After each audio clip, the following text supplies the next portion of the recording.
और 3 बार अभ्यास।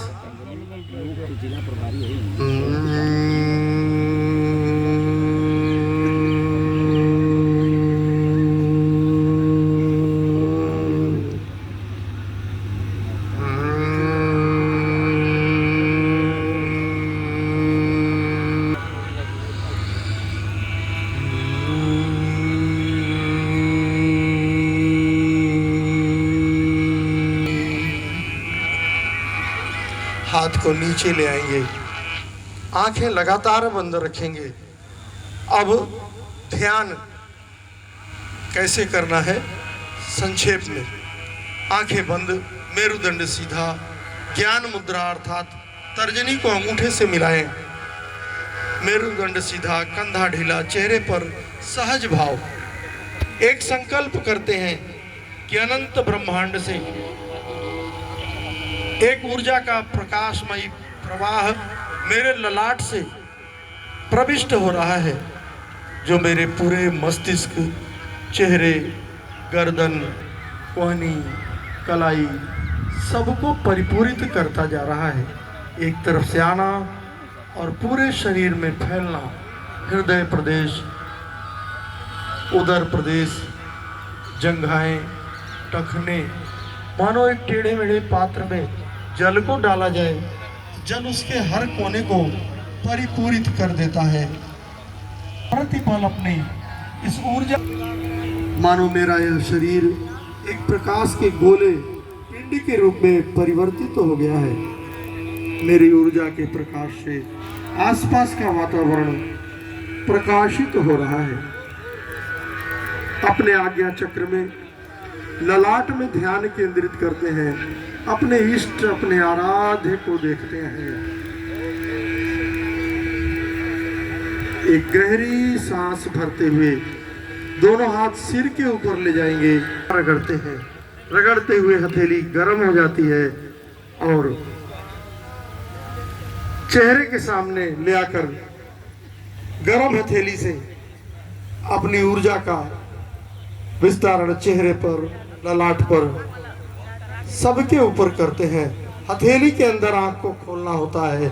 थोड़ा सा बैठे हुए आज अंतर्राष्ट्रीय योग दिवस पे थोड़ा सा 45 डिग्री पर आप अपना परिचय दें। महिला पतंजलि से कार्यकारिणी सदस्य ममता श्रीवास्तव। आज का दिन जो पर्व है उसको आप किस तरीके से देखती है और उसमें आपकी भूमिका और आपसे जुड़े हुए संस्थान की भूमिका क्या है, थोड़ा इसको स्पष्ट करें, बताएं। जैसे 5 प्रकोष्ठ हैं, उसमें मैं महिला पतंजलि से हूँ। इस समय जब से परम पूज्य गुरुदेव ने महिला सबको अपना अपना कार्य दिया, तो महिला पतंजलि भी बहुत श्रद्धा के साथ अपना कार्य कर रही है। महिलाओं की 45 कक्षाएं हैं, गोरखपुर में चल रही हैं। इस तरीके से तहसीलों में भी कार्य चल रहा है। और महिलाएं जिस तरीके से सेवा दे रही है, ये हम नहीं कहते, ये परम पूज्य गुरुदेव कहते हैं। बोलते रहिए। ये परम पूज्य गुरुदेव कहते हैं। परम पूज्य गुरुदेव कहते हैं ये जो है 70% महिलाओं का योगदान है इस योग में। तो इस तरीके से योग का पूरे भारत में, भारत में क्या विदेशों में भी लोग योग कर रहे हैं। हर कोई स्वस्थ रहना चाहता है। जो समय चल रहा है, बीमारियों से लोग जूझ रहे हैं, इसके लिए योग बहुत ज़रूरी है। योग ही जीवन है, इसलिए सबको योग करना चाहिए। महिला पतंजलि का भी बहुत बड़ा योगदान है। महिलाएं अपने घरों से निकल रही हैं, कैसे मैनेज करती हैं, और सुबह अपने 4 बजे अपनी कक्षाओं में पहुंच रही हैं और कक्षाएं बहुत सुंदर चल रही हैं। इस तरीके से महिलाओं का भी बहुत बड़ा योगदान है इस योग में। आज अंतर्राष्ट्रीय योग दिवस की सभी को ढेर सारी शुभकामनाएं हैं। सभी स्वस्थ हों, सभी निरोगी हों। निरोगी काया ही सबसे बड़ा सुख है। और परम पूज्य गुरुदेव ने जो बीड़ा उठाया है, ये सपना साकार हो रहा है। इसी के साथ धन्यवाद। समाज के लिए जिए देश, ये धड़कने, ये श्वास हो मातृभूमि के लिए। ये धड़क गर्व से सभी कहे, हमें कहे, हमें कहे गर्व।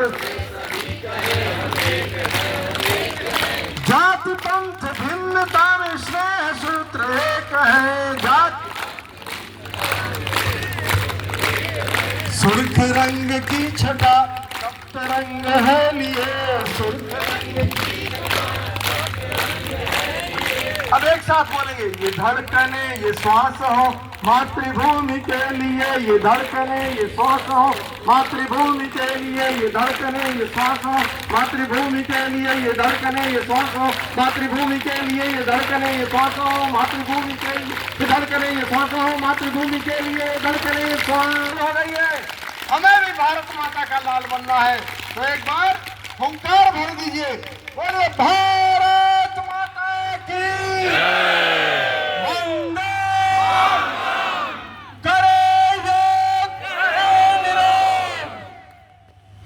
निकाल करके, चूंकि आज अंतर्राष्ट्रीय योग दिवस पे आपकी भूमिका क्या माननीय है और मुख्यमंत्री आप जी किस शहर नज़र में से है इस और महापर्व को उस देखते हैं? समय में से आप लोग समय निकाल करके यहाँ हम लोगों को समय दिए, पतंजलि परिवार को समय दिए, और पतंजलि परिवार आप सबका बहुत बहुत आभारी रहेगा कि आप लोगों ने यहाँ आकर के समय दिया। योगा प्रोटोकॉल का अभ्यास कराया गया। डॉक्टर राजीव गुलाटी जी, मंच का संचालन करना था, प्रोटोकॉल के सभी अभ्यास का सिविल संचालन डिफेंस मेरे द्वारा किया गया, और सभी आपका भी बहुत बहुत साधक थे। धन्यवाद कि आपने समय दिया।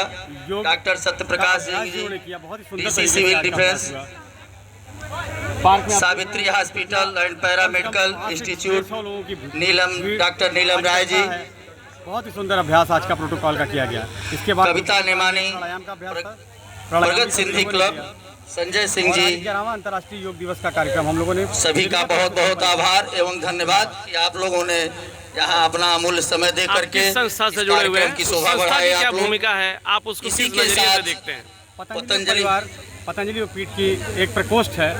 आदरणीय डॉक्टर साहब से अनुरोध है भारत का जिला प्रभारी कि आशीर्वाद स्वरूप में आपके 40 वर्ष वचन से कम हमको उम्र के प्राप्त लोगों हो। को योग के लिए प्रेरित करना, उनको योग परिवार के साथ जोड़ना, ये मेरा उद्देश्य है, मेरा कार्य है, मैं यही करता हूँ, और पिछले 3 सालों से ये कार्य मैं अनवरत करता आ रहा हूँ।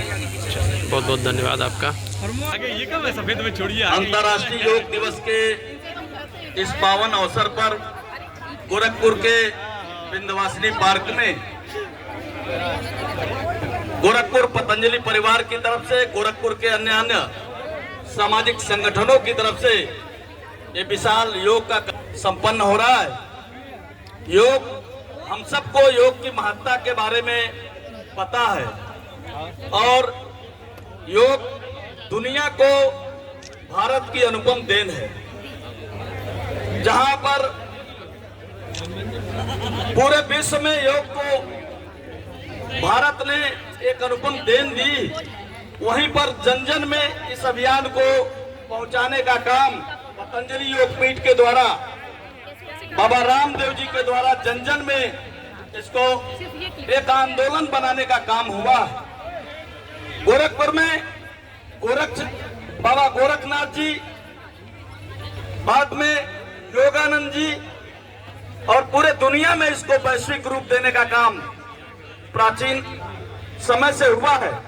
लेकिन 2014 में प्रधानमंत्री मोदी जी के आने के बाद इसको 21 जून अंतर्राष्ट्रीय दिवस वैश्विक मान्यता जो मिली, वो प्रधानमंत्री मोदी जी ने पूरे विश्व में इसको 21 जून को अंतर्राष्ट्रीय योग दिवस के रूप में देकर के एक वैश्विक मान्यता देने का काम किया। मैं आदरणीय हरिनारायण जी और यहाँ पर पतंजलि योग परिवार की तरफ से हमारी बहुत सारी बहनें और बहुत सारे भाई, योग शिक्षक के रूप में मुझे नहीं लगता कि गोरखपुर शहर के किसी भी पार्क में या किसी भी मोहल्ले में योग को लोगों में जन जन प्रचार और प्रसार करने का काम पतंजलि परिवार के द्वारा जो किया जा रहा है, ये सामान्य काम नहीं है। लोगों को निरोग रहने का काम, योग करके उसको निस्वार्थ भाव से एक समाज सेवा का काम। मुझे 2 मिनट का एक प्रसंग याद आता है। एक बार हम सबको पता है स्वामी विवेकानंद जी के बारे में, एक बहुत बड़े साधक थे जिनको जल में चलने की विधा प्राप्त थी। वो एक बार स्वामी विवेकानंद जी जा रहे थे नदी में, उनको नाव से उतरना था, नाव का इंतजार कर रहे थे। और तब तक एक साधक आए जिनको जल में चलने की साधना प्राप्त थी, और उन्होंने स्वामी विवेकानंद जी का मजाक उड़ाते हुए कहा, स्वामी विवेकानंद जी आपको पूरे दुनिया का लोग जानते हैं, लेकिन आप जल में चल नहीं सकते, और मुझे जल में चलने की विधा प्राप्त है। स्वामी विवेकानंद जी ने कहा, नाव आ गई। साधक से कहा कि आप मेरे साथ नाव पर चलिए। साधक से पूछा, आपको इस विधा को प्राप्त करने में कितने वर्ष लगे? तो उस साधक ने कहा, मुझे 15 वर्ष गुफा में रह करके इस विधा को सीखने में लगा। स्वामी विवेकानंद जी उतरे, नाविक से पूछा, कितने पैसे हुए? नाविक ने कहा, 1 रुपए हुए, 50 पैसे आपके और 50 पैसे इनके। स्वामी विवेकानंद जी ने कहा, जिस काम को 1 रुपए में किया जा सकता, उसके लिए आपने 15 वर्ष लगा दिए। यदि 15 वर्ष आप समाज सेवा में लगाए होते तो आपको भी दुनिया याद करती, और पतंजलि परिवार के लोग जो एक शिक्षक के रूप में, योग शिक्षक के रूप में जन जन में इसको आंदोलन बनाने का काम कर रहे हैं, ये लोग भी वही काम कर रहे हैं जो समाज सेवा का एक सबसे बड़ा उत्कृष्ट उदाहरण है। मैं पतंजलि परिवार को और योग शिक्षक के रूप में निस्वार्थ रूप से, विशेषकर अपनी बहनों को जो जाकर के हर मोहल्ले में महिलाओं को भी योग से जोड़ने का काम कर रही हैं, मैं आप सबका हृदय से अभिनंदन करता हुआ पतंजलि परिवार के प्रति और सभी सामाजिक संगठनों के प्रति हृदय से धन्यवाद करता हुआ, और आज मुख्यमंत्री जी भी गोरक्षपीठ में यहाँ पर योग का कार्यक्रम, एक विशाल योग का कार्यक्रम यहाँ कर रहे हैं, प्रधानमंत्री जी कर रहे हैं, पूरे देश भर के लोग कर रहे हैं। मैं विशेषकर इस विंध्यवासिनी पार्क में आए हुए सभी भाई बहनों का हृदय से अभिनंदन करता हुआ, आप सबका हृदय से आभार प्रकट करता हुआ और विश्वास प्रकट करता हुआ कि गोरखपुर के हर मोहल्ले में, हर मोहल्ले में, हर पार्कों में इस योग की विधा को आगे बढ़ाने का काम करेंगे। आप सबका विशेष रूप से हरिनारायण जी का मैं हृदय से आभार प्रकट करता हुआ कि आपने मुझे अवसर दिया। इतने बड़ी संख्या में आप सबके दर्शन करने का मुझे सौभाग्य प्राप्त हुआ। आपका हृदय से अभिनंदन करता हुआ अपनी वाणी को देता हूँ विराम। जय जय श्री राम। फोटो के लिए आप लोग ऊपर आ जाए।